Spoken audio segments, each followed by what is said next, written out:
This is lesson 110, page 448. And it is on quadratic inequalities, and they're only greater than. So I want to remind ourselves, when we had an absolute value inequality and it was greater than, let's say 4, what did it look like? Well, remember we had two equations to arrive to from this. We just dropped the signs. We took the opposite of what was in the absolute and then solved. So when I multiply by negative, the x becomes positive, the 4 becomes negative, the sign changes directions. So when I graphed this, -4, 0, 4, then this is less than or equal to -4. This is greater than or equal to 4. So our inequalities for absolutes, the greater thans were always disjunctions. The solutions had a space between them. They went in opposite directions. The same will be true of our quadratics. And this lesson is only about greater than quadratic inequalities, all right? So we're expecting a disjunction. So let's look at the first example on page 448. It is already factored for us. It is x plus 2 times x minus 3 greater than 0. So let's think through this logically. If I just wrote x greater than 0, you would easily know that x has to be a positive value in order for that statement to be true. It's slightly different when we have two binomials multiply by each other.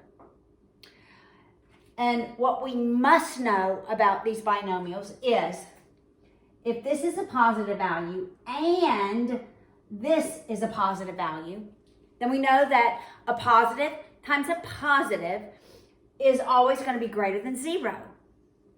So it's got to be both those. Both of them either have to be positive, or this is where our disjunction comes in.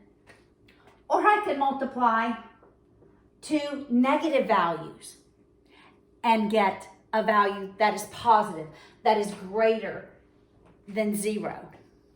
And that's how we're going to work these. So we're going to have either both being positive, and we're going to choose the one solution where both of them are positive.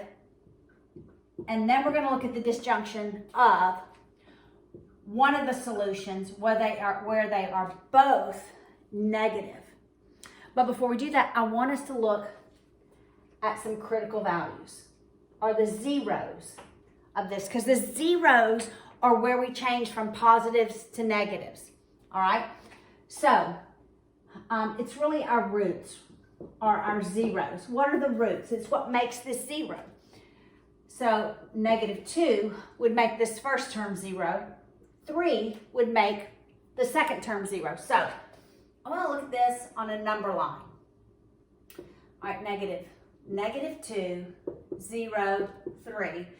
And I really want to look, here is where, at our zeros, is where it's going to change. So let's look, say at -3, that's one to the left of one of the zeros. Let's look at a value between the zeros, and then we'll look at a value to the right of the 0 of 3. All right, so let's plug these in and see what values would render this product greater than 0. So let's look at -3. When x is -3, all right? When x is -3, it would equal -3 plus 2, which is -1. -3 minus 3, which is -6. That's a negative times a negative. It would be positive. So this area works, all right? The area, every value below -2 satisfies this inequality, all right? Now, let's just look at a number in the middle, 0. All right, so when x is equal to 0, then that would be 0 plus 2, which is 2. 0 plus 3, negative 3. That does not work. It's a positive times a negative. So this entire section in the middle does not work. It doesn't satisfy that the product of those two being greater than 0. All right, so let's try a solution on the other side of 3, which is 4. When x equals 4. All right, when x equals 4, then we have 4 plus 2, which is 6, 4 minus 3, which is 1, and that they're both positive. So any value above 3 works. All right, so really I could go ahead and graph it, but I want to show you this way as well. All right. So I would know that graphing it, it's x less than negative 2, x greater than positive 3. It always changes at your 0. Your zeros are always the critical values, all right? So now let's look at this. If they're both positive or both negative, all right? And we're going to choose the solution that satisfies both of them, all right? So we have x plus 2. In order for that to be a positive value, it's got to be greater than 0, right? And x minus 3, in order to be positive, has to be greater than 0. All right, so we solved this by subtracting 2, so x greater than negative 2. Remember, the sign does not change when we're subtracting. And we add 3x greater than 3. And then we look at these. With the greater than, you're picking the larger number. With the less than, you're picking the smaller number. All right? So, when you look at these, it's pretty logical. Like if I were to graph negative 2, 3, greater than negative 2, greater than 3, you're only choosing the one that satisfies both of them because of this and, all right? Because less than 3 doesn't make this greater than 0. And they both have to be true. If you picked 2, this would be negative 1. And it is not greater than 0. All right? So this is part of your disjunction. We know that x has to be greater than 3. Well, we already said that, didn't we? All right, so we're not choosing that one. You're choosing the one that satisfies both of your inequalities because of the word and. All right, or both have to be negative. So in order to be negative, they must be less than 0. So x plus 2 must be less than 0, and x minus 3 less than 0. When you subtract 2, it's less than negative 2. When you add 3, it's less than 3. Great, yeah, less than 3. All right, so looking at this, here's 3, here's negative 2, less than negative 2, graphed is there, less than 3, graphed is here. You're choosing the one, because of the word and, that satisfies both. So it's less than negative 2. So graphed, it would be x is less than negative 2, x is greater than 3, a disjunction. All right, let's look at example 2. It's a disjunction. I'm just going to do the plus and the minus and minus, okay? Example 2 is not factored and is not set to 0. So we have x squared minus 2x greater than or equal to 3. They say domain is integers. I want you to do them all as reals, okay? First thing we do is we set the inequality to 0. So I'm going to subtract 3 on both sides. And I'm going to have greater than or equal to 0, x squared minus 2x minus 3. Now I want to factor it. So I need factors of negative 3. such that I add them and get negative 2. Factors of negative 3 such that I add them and they equal negative 2. All right, multiply, get negative 3, added, I get negative 2.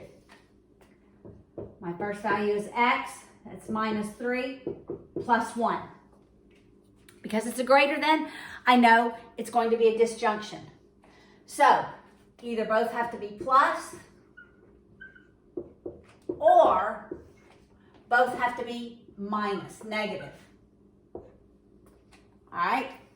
And I work that out. All right, so either x minus 3 is greater than or equal to, don't lose your equal sign, 0, and x plus 1 greater than or equal to 0, or they're both negative. X minus 3 is less than or equal to 0, and x plus 1 less than or equal to 0. Okay? And I'm expecting it to be away from at my critical values. Okay? That's a pattern. I'm expecting something at positive 3, something at negative 1. All right? Solving by adding 3, x greater than or equal to 3, subtracting 1, x greater than or equal to negative 1.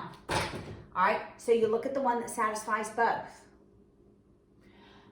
X minus 1, x greater than or equal to negative 1 does not satisfy x greater than or equal to negative 3. X greater than or equal to 3 does also include every solution for x greater than or equal to negative 1. So we're choosing greater than or equal to 3. On this side, I'm adding 3, x less than or equal to 3. I'm subtracting 1, x less than or equal to negative 1. And I look at them.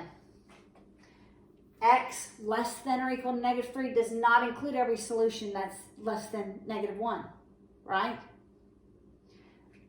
There are solutions that are not less than negative 1. So I must choose the one that has both of them in it. Every value that's less than negative 1 is also less than 3. Not every value that is less than 3 is less than negative 1. Make sense? You're choosing the one that has both, satisfies both of them. Graphing this, all reals, negative 1, 0, 0, 1, 2, 3, less than or equal to negative 1, goes in this direction, greater than or equal to 3, in this direction. I have one more example that I want to work.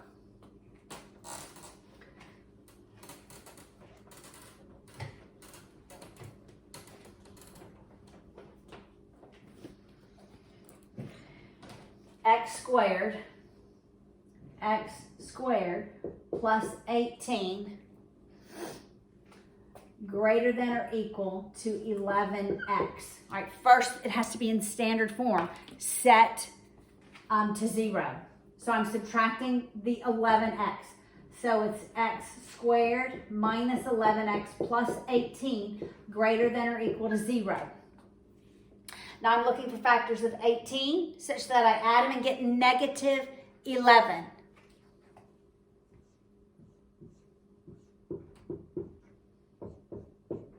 It's negative 9 and negative 2. I was writing 9 again, huh? Negative 2. All right, it's greater than, disjunction, either plus plus or minus minus. All right, so my plus and plus or minus and minus. In order for x minus 9 to be positive, it has to be greater than or equal to 0. And same for x minus 2, greater than or equal to 0. So your positives greater than or equal to, and equal to, or equal to. Negative, x minus 9 less than or equal to 0, x minus 2 less than or equal to 0. Again, my critical numbers are going to be positive 9, positive 2. I'm expecting my indicators to begin there and actually go in opposing directions, right? You can anticipate that. There is a pattern.